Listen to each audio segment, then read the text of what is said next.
నమస్కారం అండి. అయితే ఇప్పుడు మీరు చెప్పారో సో, ఏదైతే యూనివర్సిటీకి పేరు మార్చడం జరిగిందో, ఆ యూనివర్సిటీకి పేరు మార్చడం మీరేమనుకుంటున్నారు దాన్ని? నిన్న ముఖ్యమంత్రి గారు ఖమ్మం జిల్లాలో పర్యటిస్తూ కొత్తగూడెంలో నిన్న ఒక యూనివర్సిటీకి ఈ దేశ మాజీ ప్రధాని అయిన మన్మోహన్ సింగ్ గారి పేరు పెట్టడం జరిగింది. నేను అంటున్న తెలంగాణ బిడ్డలు ఎంతమంది ఆత్మ బలిదానం చేసుకురు, వీళ్ళంతా కరువైన పేర్లు పెట్టడానికి. శ్రీకాంతాచార్య ఉన్నాడు, అలాగే కానిస్టేబుల్ కృష్ణయ్య గారు ఉన్నారు, ప్రొఫెసర్ జయశంకర్ గారు ఉన్నారు, కొమరం భీమ్ ఉన్నారు, చాకలి ఐలమ్ ఉంది. ఇలా ఎంతోమంది గొప్ప నాయకులు మన మన తెలంగాణ నేల మీద పుట్టి ఈ నేల కోసం ప్రాణాలు అర్పించిన నాయకులు ఎంతోమంది. వాళ్ళని వదిలేసి మీరు పక్కకున్న నాయకులను, వలస నాయకుల పేర్లు తెచ్చి తెలంగాణ పైన పెట్టడం అనేది ఇది తెలంగాణ ప్రజలందరూ కూడా అంగీకరించారనే విషయాన్ని కూడా నేను దీన్ని పూర్తిగా వ్యతిరేకిస్తున్నాను. అంగీకరించే పక్కన పెడితే నా పార్టీ నుంచి మాత్రం పూర్తిగా వ్యతిరేకిస్తాను. ఎందుకంటే ఈ ఈ గడ్డ కోసం ఎంతోమంది ప్రాణాలు అర్పించారు, వాళ్ళ పేర్లు పెట్టిస్తే తెలంగాణ ప్రజలంతా కూడా హర్షిస్తుండే. మీ పైన కూడా మీకు అంతగా మీ నాయకుల పేర్లు ఇష్టం ఉంటే మీ మన్మడికి పెట్టుకోండి, లేకపోతే కాంగ్రెస్ కుటుంబంలో ఉన్న మీ నాయకులకు పెట్టుకోండి.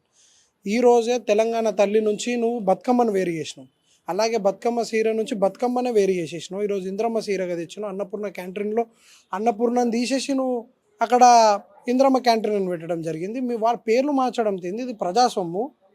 అధికారం అనేది ఈరోజు మేము ఉంటాం, రేపు ఇంకొకరు వస్తారు, రేపు నువ్వు పోతావు, ఇంకొకరు వస్తారు. అధికారం అనేది డిఫరెంట్ అండ్ రాజకీయ పార్టీగా నువ్వు పెట్టేది అనేది కూడా పూర్తిగా రెండుటికి కూడా పొంతన లేని అంశాలు. సో ప్రజల సొమ్ముతో మనం ఏం చేసినా కూడా అది ప్రజా ఆమోదం పొందేలాగా పథకాలకు ఆ పేర్లు పెట్టేలాగా కూడా ఉండాలి. అలా ఇంద్రమ్మ పేరు పెట్టడంతో వచ్చేది ఏముంది? గతంలో జిహెచ్ఎంసీ అన్నపూర్ణ క్యాంటీన్ ₹5 భోజనం ఎంత వ్యవస్థ. కేసీఆర్ గారు ఎక్కడ కూడా తన పేరుని పెట్టుకోలేదు. నేను ఇక్కడ ఉన్న రాష్ట్ర ప్రజలందరినీ కూడా కోరుకునేది ఒకటే, గతంలో 10 ఏళ్ళు పరిపాలించినప్పుడు ఒక కేసీఆర్ కిట్కు తప్ప ఏ ఒక్క పథకానికి కూడా తన పేరుని పెట్టుకోలేడు. మహిళా లోకమంతా కూడా ఈరోజు ఆలోచించాల్సిన విషయం ఇది. మీరు ఇంద్రమ్మ పేరు మీద ఉంటే మీ సీరియల్ ఎలా తీసుకుంటారు? బతుకమ్మ అని ఈ భారతదేశ చరిత్రలో కేవలం బతుకమ్మ ఆడేది మన తెలంగాణ రాష్ట్రమే. మన బతుకమ్మకి ఎంత గొప్ప చరిత్ర ఉంది. అలాంటి బతుకమ్మను ఈరోజు మన తల్లి నుంచి వేరు చేసిండు. అలాగే మన సీరకు ఏదైతే కేసీఆర్ గారు ఆలోచించి మహిళలకు ఏదైతే బతుకమ్మ సీర దసరా పండుగ కానుకగా వస్తుండే దాంట్లోకి ఈరోజు బతుకమ్మ పేరుని వేరు చేశారు. ఇలా ఎన్ని పేర్లు వేరు చేస్తారు? ఇలా రాజీవ్ గాంధీ విగ్రహం తెచ్చి మీరు సెక్రటేరియట్ ముంగట పెట్టారు. ఏ మొరగ తీసిండు రాజీవ్ గాంధీ తెలంగాణ రాష్ట్రానికి? తెలంగాణ ఇచ్చినోడా? తెలంగాణ కోసం పోరాడినోరా? మీకు అంత చిత్తశుద్ధి ఉంటే అక్కడ ప్రొఫెసర్ జయశంకర్ గారి విగ్రహం పెట్టారు, లేకపోతే మన తల్లి విగ్రహాన్ని అక్కడ ఆవిష్కరించండి. తెలంగాణ తల్లి విగ్రహాన్ని మార్చిరు. తెలంగాణ చికెన్ మారుస్తా అంటే కూడా మేము అడ్డుకున్నాం. రాజముద్రలు ఉన్నాయి, ఇలా రాజకు పోకడాలు కనిపిస్తున్నాయి అంటే దాన్ని అడ్డుకుంటే ఈరోజు ఆగింది. తెలంగాణలో కరువైరా అని కూడా నేను ఈరోజు రేవంత్ రెడ్డి గారిని ప్రశ్నిస్తున్నాను. అయితే ఇప్పుడు రీసెంట్గా చూసుకుంటే ఏదైతే బీసీ రిజర్వేషన్ ఉందో 42% ఇస్తా అన్న రిజర్వేషన్ ఉత్త డ్రామానా, లేకపోతే దీని మీద ఏంటంటే కొంతమంది ఏమనుకుంటున్నారంటే బీసీ పార్టీ అని చెప్పుకొని తిరుగుతూ ఉన్నారు కొంతమంది. అయితే ఈ దశలోనే కవిత గారు ఉద్యమాలు చేయడము, నేను ఉద్యమాలు చేస్తా అని చెప్పడం, సో దీన్ని ఎలా చూడొచ్చు అంటారు ఓవరాల్గా? బీసీలకి తడిబట్టతో గొంతు పోయడం అనేది కామారెడ్డి డిక్లరేషన్లో మొదలైంది. అది ఎప్పుడు మొదలైంది? ఆగమేఘాల మీదుగా మహారాష్ట్రలో ఎన్నికలు ఉన్న సమయంలో ఇక్కడ ఆగమేఘాల మీదుగా బీసీ రిజర్వేషన్ బిల్లు మేము బీసీ కులగణన చేస్తున్నాం అన్నారు. ఆ కులగణన ఎట్లా చేశారు అనేది కూడా అందరికీ తెలుసు. దానిపైన మళ్ళీ మేము పోరాడంగా మళ్ళీ బట్టి విక్రమార్క గారు ప్రెస్ మీట్ పెట్టి మళ్ళీ దాన్ని మరొకసారి పరిశీలన చేయాలన్నారు. అయిపోయింది, చట్టపరంగా చేస్తామన్నారు. అసెంబ్లీలో పెట్టినప్పుడు మా వర్కింగ్ ప్రెసిడెంట్ కేటీఆర్ గారు స్పష్టంగా చెప్పారు, మేము ఇక్కడ అఖిలపక్షం అంతా కూడా భేటీ అయ్యి ఢిల్లీకి తీసుకెళ్ళండి, అక్కడ కొట్లాడదాం. ఎందుకంటే ఒక చట్ట సవరణ జరగాలంటే, రాజ్యాంగాన్ని సవరణ చేయాలంటే అది కేవలం అంబేద్కర్ గారు రాసిన రాజ్యాంగాన్ని సవరణ పార్లమెంట్లో అవుతుంది. అక్కడ ఎవరు ప్రతిపక్ష నాయకుడు? రాహుల్ గాంధీ గారు. వారితో మీటింగ్ పెట్టండి. రాహుల్ గాంధీ గారు ఢిల్లీలో అన్నిసార్లు జంతర్ మంతర్ మీద రేవంత్ రెడ్డి గారు పోరాడారు. అక్కడికి అపోజిషన్లో ఉన్న రాహుల్ గాంధీ రాలేడు, అక్కడ రాజ్యసభలో ఉన్న మల్లికార్జున ఖర్గే కూడా రాలేడు. ఎవరు వచ్చారు? ఎవరు మద్దతు తెలిపారు? కేవలం బీసీల మీద. ఇవాళ 2 జాతీయ పార్టీలకు కూడా నేను ఒకటే చెప్తున్నాను, ఒకడు బీసీల మీద పీలాలు ఏరుకుంటే ఇంకొకరు మతాల మీద పీలాలు ఏరుకునే పార్టీలు. ఇవి తెలంగాణ రాష్ట్రంలో బీసీలకు న్యాయం చేయవు. ఇలా బీజేపీ వాళ్ళు ఎందుకు కొట్లాడలేకపోతున్నారు? ఈరోజు ఇలా బీజేపీ కాంగ్రెస్ చర్చించుకుంటే ఈరోజు తెలంగాణ రాష్ట్రంలో 42% బీసీలకు అమలు అవుతుంది ఖచ్చితంగా. పెట్టండి, ఇప్పుడు పార్లమెంట్ జరుగుతుంది, ఒక స్పెషల్ సెక్షన్ పెట్టండి, లేకపోతే ఒక 0 ఓవర్ తీసుకోండి, చర్చించండి బీసీ రిజర్వేషన్ బిల్లు పైన. న్యాయబద్ధంగా ఉంటే ఈరోజు చెరో 8 ఎంపీలు కదా, మాకంటే తెలంగాణ ప్రజలు గొంతును వినిపించడానికి అవకాశం ఇవ్వలేరు. చెరో 8 ఎంపీలు కదా, ఏం చేస్తున్నారు? మళ్ళా ఈ రాష్ట్రానికి ₹1 తెచ్చింది లేదు. కనీసం బీసీ బిల్లులన్నా సాధించిదారు. లేకపోతే తెలంగాణ కోసం కేసీఆర్ గారు ఏదైతే ఆమరణ నిరాధ దీక్ష కూర్చున్నారో రేవంత్ రెడ్డిని కూర్చోమన్నారు. హామీ ఇచ్చిండుగా ఈరోజు బీసీల కోసం నిన్న ఆమరణ నిరాధ దీక్ష కూర్చోమన్నాడు. మేమే కంచుకోటలాగా రేవంత్ రెడ్డి చుట్టుముట్టుండి కాపాడుకుంటాం. కూర్చోమనండి, ఢిల్లీ దిగి వచ్చేలాగా చేయమనండి. చిత్తశుద్ధి ఉండాలి ఏదన్నా. అదే మేము కోరుకునేది. ఓ మనిషి పట్టుదల తీసుకుంటే ఎలా సాధించగలదని కేసీఆర్ గారు ఈ రాష్ట్రానికి ఒక ఉదాహరణ.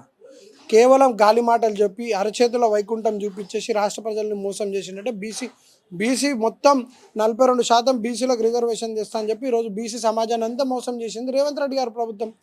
పార్టీ పరంగా ఇస్తామన్నారు. ఎంతమంది పార్టీ పదవులలో ఈరోజు బీసీలకు వచ్చింది చెప్పండి? 42% బీసీలకు అన్నారు. మీకు దమ్ము ఉంటే, మీకు చిత్తశుద్ధి ఉంటే మీరు రేవంత్ రెడ్డిని ఫస్ట్ దింపుర్రి. ఓ బీసీ నాయకుడిని తెచ్చి ముఖ్యమంత్రిని చేయండి, మేము నమ్ముతాం. నిజంగా కూడా కాంగ్రెస్కి ఆ చిత్తశుద్ధి ఉంది. రేపు రానున్న రోజుల్లో భవిష్యత్తులో కాంగ్రెస్ బీసీలకు న్యాయం చేస్తుందని చెప్పి కూడా మేము నమ్ముతాం. అది అక్కడ చట్టాల్లో 9th షెడ్యూల్లో చేరుస్తేనే అది అవుతుంది. నీ బాస్ పక్కకుండు కదా చంద్రబాబు నాయుడు, ఆయనతో చర్చించండి. ఢిల్లీలో ఆయనకి సత్సంబంధాలు ఉన్నాయి. ఈరోజు రేపు ఢిల్లీకి కూడా రేవంత్ రెడ్డి గారు పైన మైత్రి మాట్లాడండి. నరేంద్ర మోదీ గారు అపాయింట్మెంట్ తీసుకోరు. ఎలాగో మీరు చోటాబాయ్ బడేబాయ్ అనే మీ అనుబంధం ఉంది కాబట్టి అపాయింట్మెంట్ తీసుకోరి, అడగండి. లేకపోతే ప్రధానమంత్రి గారి నివాసం ముంగటనే ధర్నాకు కూర్చోరి, సాధించుకొని తిండ్రి బీసీలకు. నేను బీసీ బిడ్డనే, బీసీ బిడ్డగా నేను కూడా ప్రాధేయపడుతున్నది ఒకటే, మా బీసీలకు గతంలో ఈ 75 సంవత్సరాల స్వతంత్ర దేశంలో ఎప్పుడు న్యాయం జరగాలి, మీరు న్యాయం చేయండి. అయితే ఇంకో విషయం తీసుకుంటే ఇప్పుడు ఏపీకి సంబంధించిన విషయంలో డిప్యూటీ సీఎం ఎవరైతే ఉన్నారో పవన్ కళ్యాణ్ గారు, సో రీసెంట్గా కోమటిరెడ్డి వ్యాఖ్యలు చేయడం జరిగింది. సినిమాలు ఆడనివ్వం, పవన్ కళ్యాణ్ సినిమాలు ఏవైతే ఉన్నాయో అవి నేను ఇక్కడ ఆడనివ్వమని చెప్పి చెప్పడం జరిగింది. అయితే వాళ్ళు ఏదైతే వాళ్ళ అనుచరులు ఎవరైతే ఉన్నారో వాళ్ళు చేసిన పనికి ఆయన క్షమాపణ చెప్తారంటారా? పవన్ కళ్యాణ్ గారు నాకు తెలిసిన ఇది నా వ్యక్తిగత అభిప్రాయం. వారు ఎక్కడ కూడా తెలంగాణను కించపరిచే విధంగా, తెలంగాణను అవమానపరిచే విధంగా మాట్లాడలేదు. ఇలా కాంగ్రెస్ వాళ్ళకి ఏ డ్రామా లేదు, కొత్తగా ఈ డ్రామా వేసుకున్నారు. వారు ఏమన్నారని కొద్దిగా నా కొంచెం దిష్టి తగిలిందేమో అన్న వ్యాఖ్యలు చేశారు తప్ప తెలంగాణ వల్ల ఏదో నష్టం జరిగింది, తెలంగాణ ఏదో క్రియేట్ చేసిందని చెప్పలే. ఈరోజు మంత్రి, ఒక ఎమ్మెల్సీ బల్మూరు వెంకట్ తిరగనీయం, సినిమాలు ఆడనీయం, ఇదా చిల్లర మల్లగా మీరు వ్యాఖ్యలు మాట్లాడాల్సింది.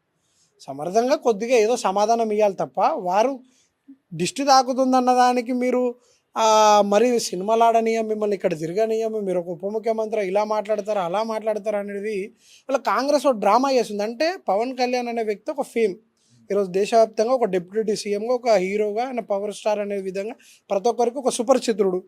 ఆయనను అనడం వల్ల మేము ఏదో హీరోలం అయిపోతాం రాత్రికి రాత్రి అని ఊహించుకొని కాంగ్రెస్ వాళ్ళు మాకు ఎలాగో గుర్తింపు లేదు, కనీసం పవన్ కళ్యాణ్ విమర్శిస్తానన్నా మాకు గుర్తింపు వస్తుందని చెప్పి ఈరోజు చిల్లర మల్లర వ్యాఖ్యలు చేస్తారు. నాకు తెలిసి పవన్ కళ్యాణ్ గారు దానికోసం అందుకే స్పందించడం లేదు. వీళ్ళు ఎలాగో చిల్లర నాయకులు కాంగ్రెస్ ఉన్న వాళ్ళు వీళ్ళ కోసం స్పందించాల్సిన అవసరం కూడా లేదు. చిన్న మాటకి తీసుకొని ఈరోజు మేము అంత పెద్ద ఘాటు వ్యాఖ్యలు చేయడం అనేది కూడా ఈరోజు ఏ 2 తెలుగు రాష్ట్రాల ప్రజలు కూడా దాన్ని పెద్ద పట్టించుకుంటలేరు. తెలంగాణను వ్యతిరేకిస్తున్నా, తెలంగాణ ప్రజలను ఏమని అంటేనో, తెలంగాణ భావజాలాన్ని ఏదైనా వాళ్ళు కించపరిచినట్టు మాట్లాడితే దానిపైన ఖచ్చితంగా మీకంటే ముందు మేమే స్పందిస్తుండే. వాళ్ళు ఎక్కడ కూడా తెలంగాణ భావజాలాలు కించపరిచే విధంగా మాట్లాడలేదని నేనైతే చూసిన. కేవలం పవన్ కళ్యాణ్ని టార్గెట్ చేసినంత మాత్రాన నేనేదో పెద్దగా అవుతా, నేనేదో ఆదరాత్రి ఫేమ్ అవుతా అని చెప్పి ఆలోచిస్తారు. ఇక్కడ నాకు తెలిసి వాళ్ళు ఎంత తిట్టినా కూడా ఇక్కడ కొంత పవన్ కళ్యాణ్ అభిమానులు కూడా ఎక్కడ కూడా దాన్ని పట్టించుకోవడం లేదు. ఎందుకంటే వాళ్ళు పట్టించుకుంటే వాళ్ళే ఫేమ్ అవుతారు.